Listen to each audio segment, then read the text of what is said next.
Hello friends, જય શ્રી કૃષ્ણ. તો આજે મમ્મી અને મોટા મમ્મી બંને થઈને તમને આખા વર્ષ માટે ચોખાની પાપડી કઈ રીતે બનાવાય તે શીખવાડશે. અને આ રીતે તમે પાપડી બનાવશો ને તો પાપડી તમારી એકદમ સફેદ રહેશે અને તળવા તાણે પણ બિલકુલ લાલ નહીં થાય. તો અહીંયા આપણે એક તપેલું લેવાનું છે અને તેમાં 2.5 લીટર પાણી મૂકવાનું છે ગરમ કરવા. તો ઢાંકીને તે ઉકળે ને એટલું ગરમ પાણી કરી લેવાનું છે. તો અહીંયા 1 કિલો જે પાપડીના ચોખા આવે ને તે લીધા છે અને તેની સામે આપણે 250 ગ્રામ મેંદો લીધો છે.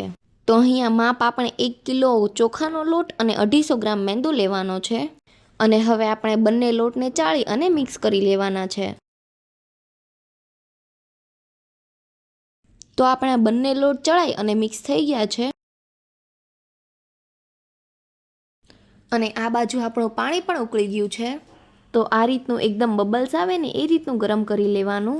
તો હવે તેમાં આપણે 2 ચમચી સફેદ તલ, 2 ચમચી આખું જીરું પાટલી વેલણથી વાટેલું અને અહીંયા આપણે એક મોટી ટેબલ સ્પૂન આવે ને તે લીધી છે.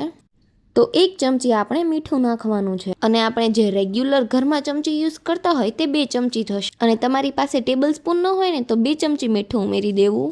અને 1 ચમચી આપણે મરચી પેસ્ટ ઉમેરવાની છે. અને મરચી આપણે તાજી વાટેલી લેવી એટલે કલર સારો આવે. તો ફરીથી આપણે પાણીને ઉકળવા દેવાનું છે. તો અહીંયા આપણે પાપડ ખાર લીધો છે જે કરિયાણાની દુકાને આસાનીથી મળી જાય છે. તો આ પોચો ગાંગડો આવે ને એ ટાઈપનો આવે છે.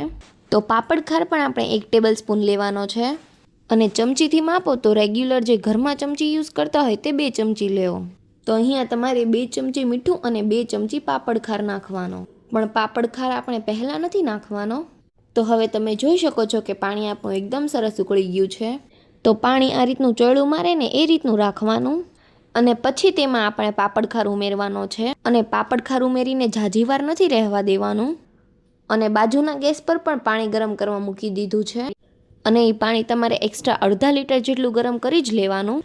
અને તેમાં આ રીતનો ઉફાણો આવે ને ત્યાં સુધી જ રહેવા દેવાનું.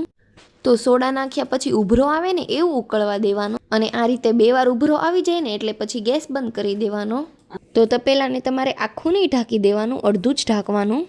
નહીંતર ઉભરો આવશે ને તો પાણી તમારું બધું ઉભરાઈ જશે. તો આ રીતનો 2 વાર ઉભરો આવે ને એટલે ગેસની ફ્લેમ આપણે બંધ કરી દેવાની. અને પાણીને આપણે ગેસ પરથી નીચે ઉતારી લેવાનું. તો લોટને આપણે પાણીમાં આ રીતે ઉમેરતો જવાનો. અને આ રીતે એક જાડું લાકડાનું વેલણ હોય ને તેનાથી મિક્સ કરતું જવાનું. તો અહીંયા આપણે 2 જણની જરૂર પડે. 1 જણ લોટ નાખતું જાય અને તપેલું પકડે અને બીજું મિક્સ કરતું જાય.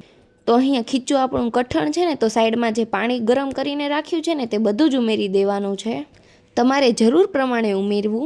તો અહીંયા આપણે ચોખાનો લોટ લીધો છે ને એટલે પાણી તો વધારે જ જોઈશે.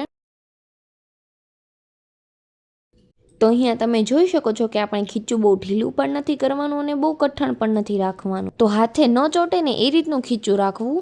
તો આ આપણું ખીચું તૈયાર થઈ ગયું છે. અને ઢોકળિયામાં આપણે આ રીતે ભીનું કરેલું કપડું મૂકવાનું છે. અને તેની અંદર આપણે લુવા મૂકવાના છે. અને લુવા આપણે એકદમ પતલા અને નાના કરવા એટલે લુવા સરસ બફાઈ જાય. અને આ રીતે મેંદુવડા જેવો શેપ આપી દેવાનો વચ્ચે કાણું પાડીને એટલે બધી સાઈડથી એકદમ સરસ બફાઈ જાય. તો આપણે જેમ ઘઉંનું ખીચું બાફીએ ને એ રીતે જ આપણે બાફી લેવાનું છે. અને લોટ તમને કડક લાગે ને તો જ ઉપરથી પાણીનો ચટકોરો મારવો, નહીંતર બફાતા ખીચું ઢીલું થઈ જશે. તો આ રીતે ખીચું આપણે બાફવા મૂકી દીધું છે. તો હવે ખીચાને આપણે ઢાંકી અને 15 મિનિટ જેવું હાઈ ફ્લેમ પર બફાવા દેવાનું છે. તો જો 15 મિનિટ જેવો સમય થઈ ગયો છે. તો તમે જોઈ શકો છો કે ખીચાનો કલર પણ એકદમ ચેન્જ થઈ ગયો છે. અને અંદરથી પણ પરફેક્ટ બફાઈ ગયું છે. અને આ રીતનું તમારે બાફી લેવાનું છે. તો આ બધો જ લોટ હવે આપણે કાથરોટમાં લઈ લેશું. અને કાથરોટમાં લઈ લોટાથી આ રીતે મસળી લેવાનું. અને ગરમ હોય ને ત્યાં જ ખીચું મસળી લેવાનું. તો આપણું ખીચું મસળાઈ ગયું છે. અને આ રીતનું મસળાઈ જાય ને એટલે તેને ઢાંકીને મૂકી દેવાનું, જેથી ખીચું આપણું ઠંડુ ન થાય. અને ઢોકળિયામાં ફરીથી પાણી ઉમેરીને બીજા ખીચાને પણ આ રીતે બાફી લેવાનું. અને તેલવાળો હાથ કરીને થોડા ખીચાને આપણે મસળી લેવાનું છે. અને બીજું ખીચું આપણે ઢાંકીને મૂકી દેવાનું છે, જેથી તે ઠંડુ ન થાય. તો જે ખીચું આપણે મસળી લીધું છે ને તેમાંથી નાના નાના લુવા બનાવવાના છે. બહુ મોટા લુવા નહીં બનાવવાના, નાના નાના જ બનાવવાના. તો અહીંયા જે આપણે ખાવાનો માવો આવે ને તેના નાના નાના કાગળ લીધા છે. તો આ રીતના જે સ્ક્વેર આવે ને તે લીધા છે. અને આવા લઈ લેશો ને તો પાપડ એકદમ મસ્ત બનશે. તો આ ચોખાની પાપડી છે ને આપણે વણીને નથી બનાવવાના, આ રીતે મશીનથી દબાવીને બનાવવાના છીએ. અને તેના ઉપર આપણે લૂવો મૂકવાનો છે અને તેના પર આપણે બીજો કાગળ મૂકીશું અને પછી આ રીતે પાટલીને આપણે પ્રેસ કરવાની છે. તો આ તમે જોઈ શકો છો કે આપણો પાપડ એકદમ સરસ બનીને તૈયાર થઈ ગયો છે. તો પાપડ બહુ જાડો પણ નથી કરવાનો અને બહુ પતલો પણ નથી રાખવાનો, થિકનેસ મીડિયમ રાખવાની છે. તો એક જણ ગોળિયું કરતું જાય અને બીજું આ રીતે પાપડ બનાવતું જાય તો પાપડ આપણા એકદમ જલ્દી બનતા જશે. તો અહીં આ રીતે આપણે પાપડ પ્રેસ કરીને જ બનાવવાના છે, વણવાના નથી, એટલે ફટાફટ જ બની જશે. અને તમારી પાસે આ લાકડાનું મશીન ન હોય પણ પહેલાંનું પૂરી બનાવવાનું મશીન હોય ને તો તે પણ ચાલશે. તો 2 જ મિનિટમાં આપણા 8 થી 10 પાપડ બની ગયા છે. તો અહીંયા એક આ રીતની સાડી પાથરી દીધી છે અને તેના પર પાપડ સુકવતા જવાના છે. અને આ રીતે પાપડ આપણે ઊંધો નાખી અને કાગળને ઉપરથી લઈ લેવાનો અને આ પાપડ આસાનીથી દબાવાઈ જશે. તો આ લોટ તમારે બહુ કઠણ પણ ન હોવો જોઈએ અને બહુ ઢીલો પણ ન હોવો જોઈએ, એ રીતનો જ રાખવાનો. અને આ પાટલીમાં બધા જ પાપડ એક સરખા જ બને છે અને એક પણ બાજુથી જાડો કે પતલો નથી થતો.